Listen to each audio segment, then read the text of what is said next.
I'm clerk to have the state. Thank you, Travis. Roll call. Caleb. Here. Clint. Here. Travis. Here. Sean. Here. I'm here.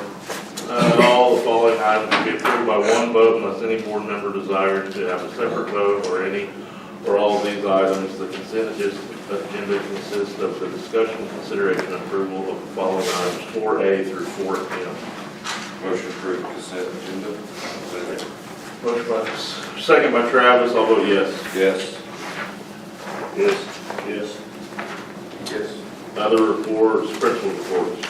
The word of the month for January was honesty, and students were given many examples and challenges for honesty through actions and words with girls basketball, Mrs. Hill, and the band leading Waynoka School. And in January, 65 elementary students earned a spot in the Rail Club. 5th and 6th grade basketball teams finished with wins at Timberlake last Monday. Both teams showed much improvement and growth, and the coaches did a great job with our 5th and 6th grade teams. Now on to track, softball, and baseball practices. Dress-up days were enjoyed this past week for FFA Week. National School Counselor Week was also this past week, and we enjoyed showing Mrs. Klein how much we appreciated her, and she is a phenomenal counselor.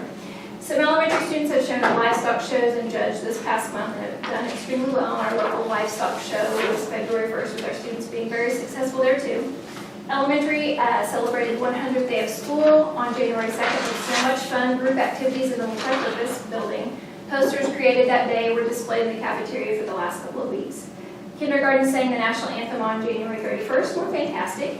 Pre-K and kindergarten attended the Stephen Fight concert in Fairview on February 4th. The weather didn't cooperate for a trip to the park, so the teachers had picnics in their classrooms when we got home. FCCLA week is this week, as well as the County Livestock Show. Group Picture Day is February 11th, and Valentine's parties are starting at 2:30 on February 13th. Vision screening is February 20th, and Mrs. Nix and Mrs. Stevens will take 5th and 6th grade to the History Museum on February 26th. January Railroaders of the Week were Sutton Gum, Joan Nicholson, Parker Store, Kay Bouchard, Emery Craft, and Gatlin Smith, and this is the beginning of our 4-week work week, no more Fridays. FCCLA members had a great outing at their district star events. Miss Pitts and 4 students traveled to Reno to compete on January 30th. Caroline King received 2nd place, Rihanna Boziden 1st place, and Marley Pitts and Temperance Boziden were 1st place in the team part.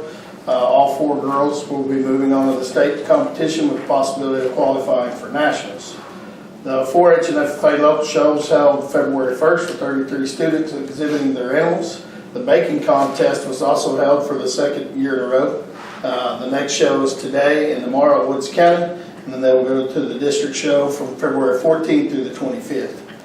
FFA students also competed at the Northwest District Livestock Judging Contest in Enid last Wednesday, and at the Woodward CDE contest on Thursday. Stetson Nix was 3rd individual in the farm business management, and he and Ken White also placed 3rd in the team competition portion of the same contest. Junior high basketball teams wrapped up their regular season on Friday night. Both teams have improved throughout the season, and the coaches have done a great job with the students. Senior night was last Tuesday evening, recognizing 6 students that participated in basketball, cheerleading, and band. Dason Cunningham, Landon Seeger, Marley Pitts, Red Beck, Riley Nixon, and Sierra Durkee are great students and athletes that will be missed. High school basketball teams have been keeping the road hot this month. At the Buffalo tournament, the girls finished 4th. The boys were consolation champions.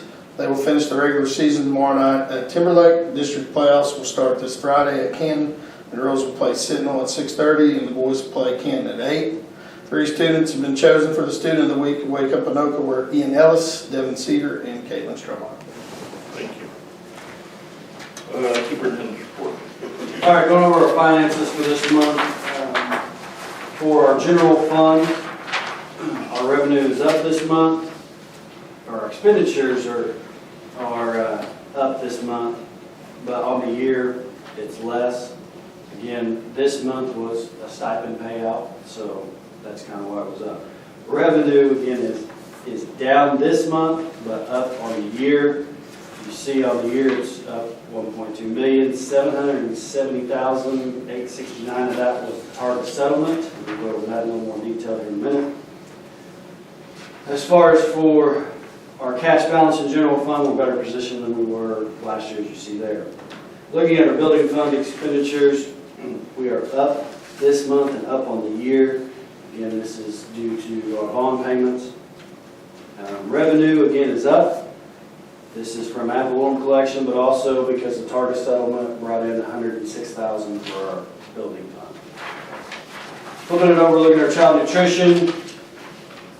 Our expenditures are slightly down for this month. Basically flat on the year, slightly down. Revenue, however, is up compared to last year. We're still losing money in our child nutrition, but we've closed the gap there. Looking at our daycare expenses, so our expenses this month is up again, that's due to the stipends. This year, it's down slightly, and so is our revenue due to enrollment. Now, talking about the Targa settlement, finally was able to get all those numbers. I went ahead and printed off another sheet for you guys, but we can kind of go through this. So that first page just breaks down what we got. So if we're looking through here, we've got for 2020 settlement, I broke it down with our general fund, we got $230,000, building fund $32,000, senior fund $75,000, and then follow that with our interest payment because it was sitting in escrow. It still collects interest on the percentage of that. So our interest was $28,780, building $4,970. The total, you can see there, this is across all funds and interest. For 2020 was $388,861. That's what that line item shows. And I broke it down each year, each of the 4 years right there for you. So if you're going to take time to look at that, you're more than welcome. Flipping it over, looking at the second page, this to me is more telling, and that's what I want to spend the time talking about. So here I broke up in 2020 what total was in escrow minus any interest payments. I left out any of the interest because, again, if there was no protest, we wouldn't have collected that anyway. So I just wanted the straightforward numbers. What would we have collected if there wasn't any type of interest in there? So if you see in 2020, our total escrow was $563,254. We received $346,984. They received $216,269. Still a pretty good loss, but not what's about to happen to us in the following years. So if you look at 2021, there's almost $2 million in escrow. We got $368,970. They got $30,369. Follow that each year, all the way down. But look at the total at the bottom. For 2020 through 2023, that spans 4 years worth of protests. There's $3.8 million in escrow for our school district. We were able to collect $1 million. They collected 2.7 and change. That's just for our district. If you flip over and look at Woods County, so Woods County is all entities that receive this type of ad valorem. So you're talking about Waynoka, Alva, Freedom Schools, Northwest Technology Center. You're talking about the county commissioner's budget. You're talking about the sheriff's. You're talking about EMS. You're talking about the treasurer, assessor. All those offices collect this ad valorem money. So this is total Woods County. And you can see that broke down year by year for these 4 years. But looking at the very bottom, total in escrow for Woods County over these 4 years for one company, being Targa, was $8 million in protest. Woods County received $2.6 million. Targa recouped $5.4 million. Those numbers are staggering to me. And just going through here, and I wrote and rewrote an article, and I'll run it in the paper, and just so people understand and see where these numbers are coming from. But this was scheduled to go to court December 9th. Why this didn't follow through and go to court, I can't explain to you guys, except for the attorneys and our assessor decided that it wasn't worth taking to court. They didn't think our argument was strong enough to win, so either our ad valorem numbers were inflated so much that it caused that, or they just weren't willing to fight for it. Whatever the number is, I don't know. I can't explain it. They can't explain why they felt like this was a better success rate than taking it to court, I guess is essentially what we're saying. But to just throw up our hands and lose out on 5.4 million, I can't wrap my mind around it. But I'm afraid this is just beginning. It's a blueprint for what companies may start to try to follow, so we're going to have to get a grasp on what's happening.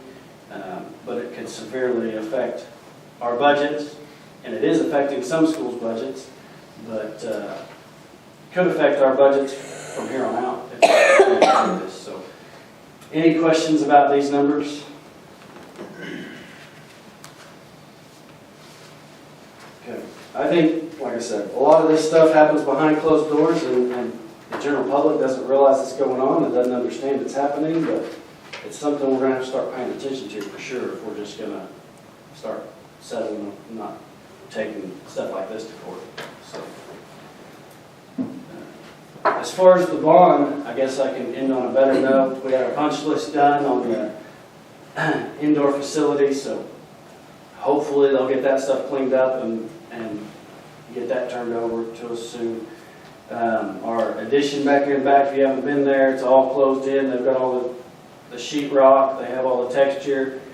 I believe they finished painting everything this last week, so it's moving right along. I think they were prepping for tile in the bathroom, that kind of thing. So it's moving along. Hopefully we can get into that in a month or two. So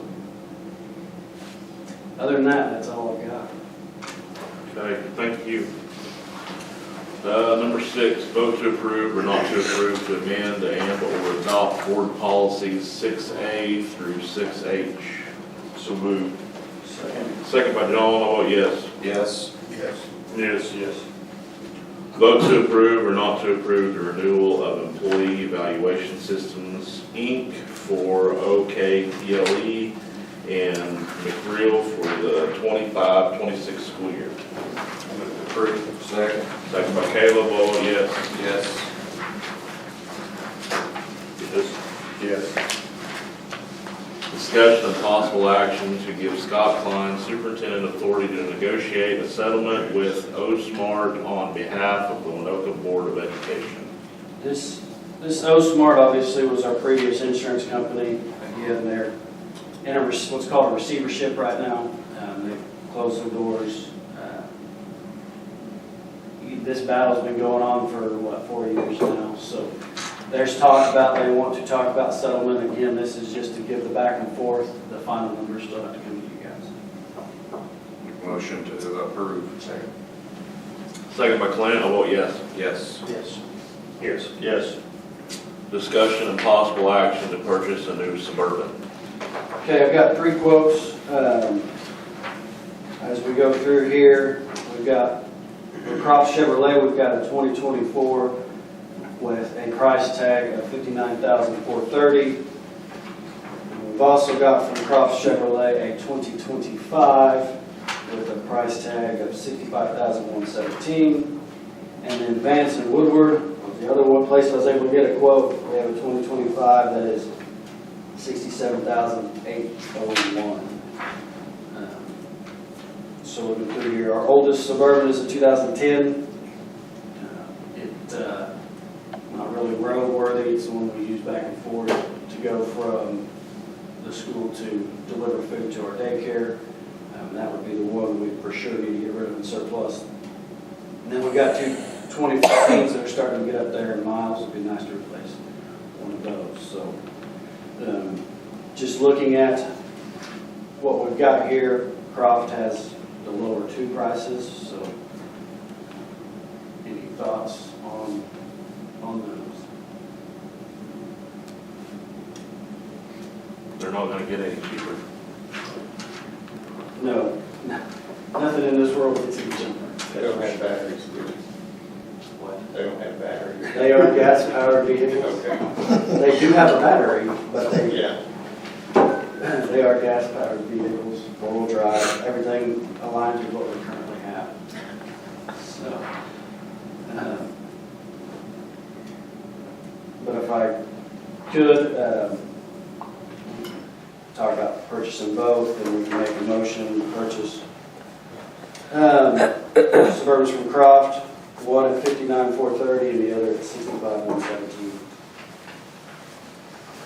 Move that we purchase the two Suburbans from Croft, 2024 and 2025 for $59,430 and $65,117. Second. Second by Clint, I'll vote yes. Yes. Yes. Yes. Yes. Discussion of possible action to purchase a new PA system for the track using Tips Purchasing Cooperative. Okay, looking at this contract, we had several. The first one came in at $48,000. This one that is on here to be voted on will give us PA system at the track along with where we plan on having the campsites. That total will be $29,598.34. And that's what you'll be voting on. Move to purchase. Second. Second by Caleb, I'll vote yes. Yes. Yes. Yes. Yes. Any new business? I have no new business. I'll entertain a motion to adjourn. So moved. Second. Second by John, I'll vote yes. Yes. Yes. Yes. Yes.